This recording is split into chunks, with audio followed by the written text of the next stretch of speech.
The future of Israel and Bible prophecy? What comes next? From the deserts of ancient Canaan to the heart of modern geopolitics, Israel has always carried a weight that exceeds its size. A land no bigger than a postage stamp on the map of the Middle East, yet its story ripples across every continent. A nation that disappears from history books for centuries only to return, stronger and more determined. How is it possible? Could Israel be more than just a place? Could its survival and prominence actually be part of a divine script written long ago? To understand where Israel is going, we must first understand what it is, not merely from the lens of history, but from the eternal lens of prophecy. In Genesis 12, God speaks to a man named Abram. "Go from your country to the land I will show you. I will make you into a great nation, and I will bless you." This was no ordinary covenant. It was an eternal promise. Abraham's descendants were chosen to carry God's name, to showcase his glory, and to serve as a beacon to the world. Through the lineage of Isaac, Jacob, and the 12 tribes came the nation of Israel. Yet Israel's story is not just one of divine favor, it is also one of divine discipline. Again and again, the Israelites fell into rebellion. They worshipped idols, rejected prophets, and often resisted the God who rescued them from Egypt and gave them the promised land. As warned by Moses and the prophets, disobedience brought judgment. First, the Assyrians scattered the northern tribes. Then the Babylonians destroyed Jerusalem and took the people into captivity. After their return and rebuilding, they eventually came under Roman rule. And in 70 AD, the Second Temple was destroyed. The Jews were exiled across the globe, scattered to the nations as foretold in Deuteronomy 28. For nearly 2,000 years, Israel as a nation ceased to exist. Then, in 1948, something unprecedented happened.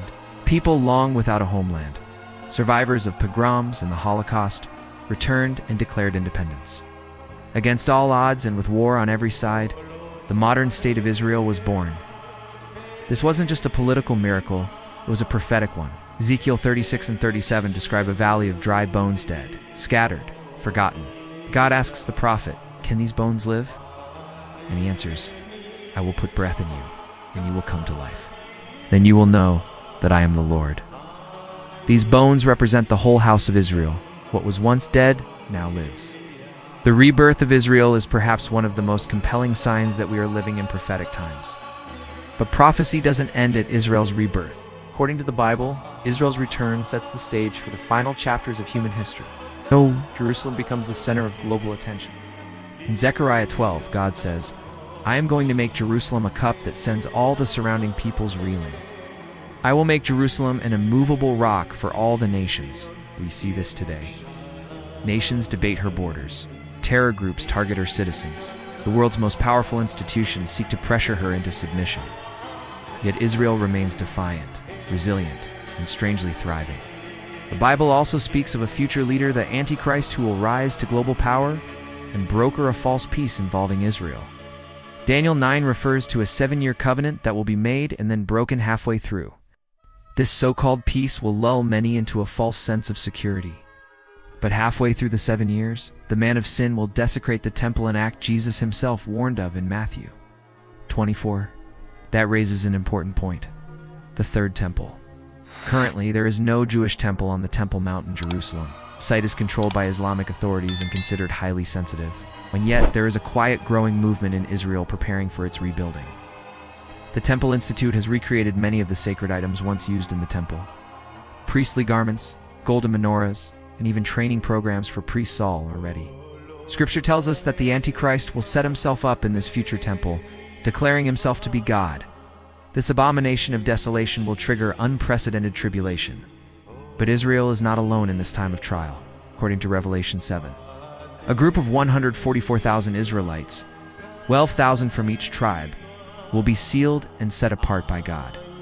These Jewish believers will become powerful witnesses during the tribulation, preaching the gospel across the earth. What Israel rejected before, she will embrace in part during this time. Zechariah 12:10 declares, "They will look on me, the one they have pierced, and they will mourn for him. The veil will lift, and many will come to believe in Jesus as their true Messiah." During this chaos, the world will descend into war, deception, and destruction. Armageddon, the final war, will, be waged near the plains of Megiddo in northern Israel. The nations of the world will gather against Jerusalem one last time, seeking to crush her. But just as all hope seems lost, the King returns. Christ will descend on the Mount of Olives, the very place he ascended from in Acts 1, Zechariah 14 tells us. On that day his feet will stand on the Mount of Olives east of Jerusalem. Then the Lord my God will come, and all the holy ones with him. In that moment Jesus defeats the armies of darkness, binds the Antichrist, and establishes his millennial kingdom from Jerusalem. Israel will finally have peace, but not the fragile peace of treaties. It will be the righteous peace of the Messiah. The promises made to Abraham will be fulfilled in full. The desert will bloom. The nations will come up to Jerusalem year after year to worship the King. The wolf will dwell with the lamb. The knowledge of the Lord will cover the earth as the waters cover the sea. This is not mythology's destiny. But until that glorious day, Israel still walks a difficult road. Modern Israel faces constant threats from rockets and cyber attacks to global boycotts and diplomatic isolation. Iran's nuclear ambitions, Hezbollah's missiles, and Hamas's tunnel warfare are all signs of the spiritual conflict behind the physical one. The battle over Israel is not just military, it's moral, ideological, and deeply spiritual. Anti-Semitism is once again rising around the world. University campuses burn Israeli flags. Terror groups are celebrated as freedom fighters. Even in the church, replacement theology is gaining ground, teaching that God is done with Israel. But Scripture says otherwise. In Romans 11, Paul writes, "Has God rejected his people? By no means. The gifts and calling of God are irrevocable." Israel still matters. She is still the timepiece of prophecy. When you want to know where we are in God's calendar, look to Jerusalem. So what does this mean for us believers watching from afar? It means we must stay awake. Watch the signs. Pray for the peace of Jerusalem. Defend the truth of Scripture. Stand against hatred. Most of all, prepare our hearts for what's coming. The return of Christ is not a far-off myth. It's a guaranteed appointment. And Israel is the signpost pointing to its nearness. In the end, Israel's story is not just about politics or prophecy. It's about promise. A promise that God keeps his word. That even when scattered, persecuted, and surrounded, his people will never be forgotten. That out of the ashes of exile can rise a nation reborn. That the Lion of Judah will return in when he does. He will reign not just over Israel, but over the whole earth. Her future is not uncertain. It is written. And it is glorious.